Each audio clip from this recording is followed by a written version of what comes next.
Баршаңызға сәлем. Адам баласы ерте кезден шай өсіріп, оның денсаулыққа пайдалы екенін анықтаған.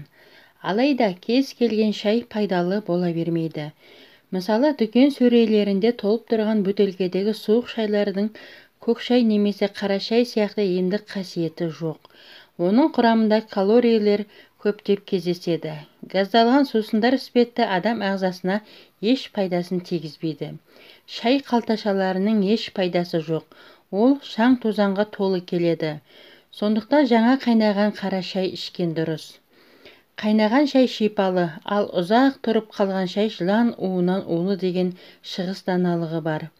Қара шай құрамында В1, В2, П дәрумендері, эфир майлары, минералды тұздар, танин, кофеин сияқты пайдалы биологиялық заттар кездеседі.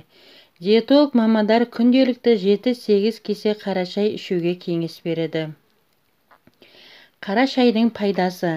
Анемия ауруына шалдыққан жандар қара шай көмегімен бойындағы қан айналымын жақсартып, гемоглобин көрсеткішін ұлғайта алады. Қара шай күйік шалғанда көмекке келеді. Күйіп қалған кезде жарақатқа қара шай самасын басып, таңып тастаңыз. Қара шай бүйрек, бауыр, өт жолдарын зиянды қалдықтардан тазартып, ас қорыту жүйесін жақсартады.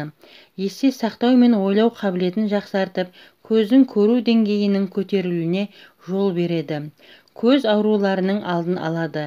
Ол үшін қара шаймен көз айналасын жуып тұру керек. Жүрек, жүйке, өкпе және онкологиялық аурулардан сақтайды. Тіс эмалін әлсіреуден сақтап, кариесті болдырмайды. Ішек ауруы кезінде қою қара шай ішкен абзал. Қара шай құрамындағы микроэлементтер ішек инфекцияларын сыртқа шығарып асқазанды тазартады. Қара шайға лимон, бал немесе қант қосып ішсе, иммунитет күшейеді.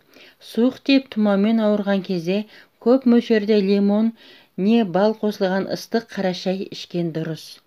Қара шай қант диабетінен сақтайды. Бірақ бұл жағдайда оны қант, тосап, я бал қоса пайдаланбаған жөн. Қара шайға сүт қосып ішсе, оның пайдалылығы арта түседі. Сүт қара шайдың құрамындағы пайдалы элементтермен бірлесіп, адамға сергектік беріп, созылмалы аурулардың алдын алады. Ескерту: қара шайды аяғы ауыр келіншектерге, емізетін аналарға, глаукома, варикоз, йод жетіспеушілігі ауруларына шалдыққан жандарға көп мөлшерде ішуге болмайды. Қара шайды аш қарынға қызыл, қатты ыстық және тым суық күйде пайдаланбаған абзал. Сіздермен бірге болған пайдалы ақпараттар каналы. Келесі видеода кездескенше сау, саламат болыңыздар.